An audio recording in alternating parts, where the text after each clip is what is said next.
बिजली महंगी कैसे हुई? 20वां हिस्सा। मोहम्मद अली को खुद भी इल्म नहीं था कि हाई लेवल पर एक एजेंसी के जरिए उनकी बाकायदा इंक्वायरी हो रही थी और एक सर्विंग कर्नल को ये ड्यूटी दी गई थी कि वो इस मामले को देखे कि वाकई कनाडा से आए एनर्जी माहिर ने आते ही एक पावर प्लांट के मालिक से फार्म हाउस रिश्वत में ले लिया था कि इसके बदले लाहौर से ताल्लुक रखने वाले इस पावर प्लांट मालिक ने जो लंबा माल कमाया, इसका जिक्र इस रिपोर्ट में न आए। ये बात उन लोगों के लिए सदमे का बाइस थी जो उन्हें लाए थे कि अगर इस एक्सपर्ट को पाकिस्तान लैंड करते ही पावर टाइकून्स ने खरीद लिया तो फिर इस पूरी मशक का क्या फायदा। कराची के जिस बिजनेसमैन ने जनरल बाजवा को मोहम्मद अली का नाम देकर कनाडा से बुलवाया था वही अब उनका दुश्मन बन गया था। जब इसे महसूस हुआ कि मोहम्मद अली वो खेल खेलने को तैयार नहीं तो उसने शिकायत लगाई कि इस बंदे ने तो खुद को इतना सस्ता बेच दिया है, हम यहाँ खरबों की लटमार की बात कर रहे हैं और अगला बंदा चंद करोड़ का फार्म लेकर फारिग हो गया है। जनरल बाजवा के लिए भी ये हैरान कुन बात थी कि जिस बंदे ने इस लेवल पर इंक्वायरी करनी थी, अगर इसका ये हाल है तो फिर बंदा किस पर एतबार करे। बहरहाल इस शक को जो उनके जहन में डाल दिया गया था, चेक करने के लिए जनरल बाजवा ने सुप्रीम एजेंसी को टास्क दिया कि पूरी इंक्वायरी करके रिपोर्ट पेश की जाए कि इन इल्जामात में कितनी सदाकत है कि मोहम्मद अली ने लाहौर के पावर प्लांट मालिक से फार्म हाउस लिया है। यूं एक अनोखा काम हो रहा था। एक तरफ मोहम्मद अली और उनकी टीम पूरी तंदही से दिन रात पावर सेक्टर में होने वाली बदनवानियों और करप्शन का रिकॉर्ड तलाश करके उनका डेटा तैयार कर रही थी कि किस किस प्लांट मालिक ने कैसे सियासतदानों, हुक्मरानों और ब्यूरोक्रेट्स के साथ मिलकर लंबा हाथ मारा, तो दूसरी तरफ जो बंदा उनकी इंक्वायरी कर रहा था वो खुद अपनी इंक्वायरी भगत रहा था कि इसने कैसे एक फार्म हाउस पाकिस्तान में खरीद लिया। इस इंक्वायरी अफसर ने जब काम शुरू किया तो उसे हैरानी हुई कि इतना बड़ा इल्जाम इस बंदे पर कैसे लग गया। जब इस फार्म हाउस का रिकॉर्ड चेक कराया गया तो पता चला कि यह सब एक साजिश थी जो मोहम्मद अली के खिलाफ लॉन्च की गई थी। सब रिकॉर्ड दुरुस्त था। अदायगियां मोहम्मद अली ने अपने बैंक अकाउंट्स से की थीं और उस पैसे से की गई थीं जो वो कनाडा से लाए थे। इंक्वायरी में पता चला कि मोहम्मद अली ने लीगल तरीके से फार्म हाउस खरीदा है। सब इल्जामात गलत थे और उन्हें दबाव में लाने के लिए ये किया गया था। ये रिपोर्ट जनरल बाजवा तक पहुंची कि सब ठीक है। अब एक और दिलचस्प काम हुआ। जब लाहौर के पावर प्लांट मालिक के अकाउंट्स और दीगर चीजें चेक होना शुरू हुईं तो वो भी दबाव का शिकार हुए। इस पावरफुल बैकर और पावर प्लांट मालिक को मोहम्मद अली के कराची के इस बिजनेसमैन से पुराने मरासिम का इल्म था।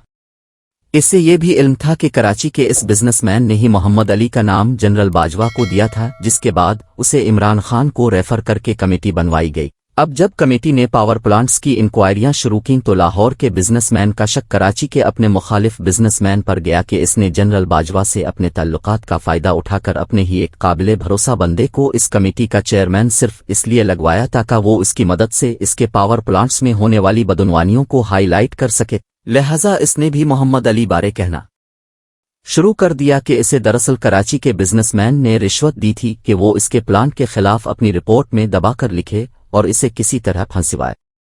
लाहौर के इस बिजनेसमैन को अंदाजा न था कि मोहम्मद अली पहले ही कराची के बिजनेसमैन को इनकार कर चुका है कि वो किसी के कहने पर उसके मुखालिफों को इस रिपोर्ट में फिक्स नहीं करेगा, जिसका नतीजा ये निकला कि न सिर्फ उनके पुराने मरासिम खराब हुए बल्कि उल्टा वो बंदा इतना दुश्मन हो गया कि अब वो इसकी इंक्वायरी करवा रहा है। लाहौर के इस पावर प्लांट मालिक कम बिजनेसमैन को पहले से बहुत इल्जामात का सामना था। नैब का इदारा उन्हें समन कर चुका था। उन पर इल्जाम था कि उन्होंने लंदन में $100 मिलियन का एक होटल खरीदा। नैब उनसे पूछना चाह रहा था कि यह होटल किन पैसों से खरीदा गया और कैसे ये रकम पाकिस्तान से बाहर भेजी गई। इल्जाम ये लग रहा था कि यह पैसा मनी लॉन्ड्रिंग के जरिए भेजा गया क्योंकि बैंकिंग चैनल्स के जरिए भेजने का कोई रिकॉर्ड मौजूद नहीं था। इसका मतलब बड़ा वाज़ेह था कि गैरकानूनी तरीकों से पैसा बाहर भेजा गया था। सवाल ये था कि इस बिजनेसमैन के पास $100 मिलियन कहां से आए जो बाहर भेजे गए। इस दौरान सेनेट की पावर पर बनाई गई कायमा कमेटी में एक दिन इंकिशाफ हुआ कि लाहौर के इस बिजनेसमैन प्लांट मालिक के खिलाफ भी कुछ ऐसे इंकिशाफात हो रहे थे जिन्होंने कमेटी मेंबरान को चौंका दिया था। इस इजलास में ही बताया गया कि पावर प्लांट मालिक को दूसरों की निस्बत ज्यादा रेट ऑफ रिटर्न या टैरिफ दिया गया, जिससे उन्होंने तकरीबन 8 अरब रुपए ज्यादा बिल वसूल किया। इस बात का एतराफ वजारत के ऑफिशियल कर रहे थे कि इस सियासी तौर पर असर व रसूख रखने वाले बैकर ने प्लांट लगाते वक्त नेपरा से जो टैरिफ लिया वो दूसरों से डबल था। अगर दूसरे प्लांट $100 कमा रहे थे तो लाहौर का ये बिजनेसमैन $200 कमा रहा था। इस बात ने दूसरे पावर प्लांट्स मालिकान को भी डिस्टर्ब किया कि इसमें ऐसी क्या बात थी कि उसे बिजली का रेट उनसे 100 गुना ज्यादा दिया गया जिस पर वो अरबों कमा रहा। अब नैब कह रहा था कि उनके पास जो रिकॉर्ड है इससे तो पता चल रहा है कि ज्यादा टैरिफ लेने की वजह से वो अब तक 8 अरब रुपए ज्यादा ले चुका है। वो 8 अरब यकीनी तौर पर आवाम के बिलों में बिजली की कीमत बढ़ाकर वसूल किए जा रहे थे। दूसरी तरफ वही बिजनेसमैन पाकिस्तानी अवाम को महंगी बिजली बेचकर अरबों रुपए इजाफी कमाकर मनी लॉन्ड्रिंग के जरिए पैसा लंदन भेजकर वहां होटल खरीद रहा था। डॉलर्स पाकिस्तान से गायब होकर लंदन पहुंच रहे थे और यहां अवाम के लिए रोजाना फी यूनिट बिजली महंगी हो रही थी और हर दफा बिजली महंगी करते वक्त अवाम को गोली दी जाती कि ये IMF की शर्त है।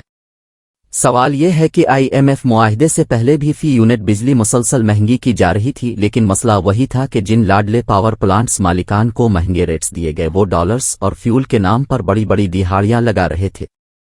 सेनेट कमेटी में कुछ दिन पहले ही नेपरा हुक्काम ने इंकिशाफ किया कि डॉलर के मुकाबले में 1 रुपया गिरता है तो बिजली के बिलों में 18 अरब रुपए का इजाफा हो जाता है और पिछले 1 साल में डॉलर की कीमत 100 रुपए बढ़ गई जिससे 1800 अरब रुपए का इजाफी बिल अवाम को भेजा गया। इन हालात में लाहौर के पावर प्लांट मालिक से पूछा जा रहा था कि उन्होंने लंदन में $100 मिलियन का होटल कैसे खरीदा और डॉलर्स पाकिस्तान से बाहर कैसे भेजे गए। नैब ने इस टाइकून को समन किया तो उसने जाने से ही इनकार कर दिया। दोस्तों, ये मशहूर कालम निगार और सहाफ़ी रूफ कलासरा का कालम था जो 8 अक्टूबर 2023 को रोजनामा दुनिया में शाये हुआ।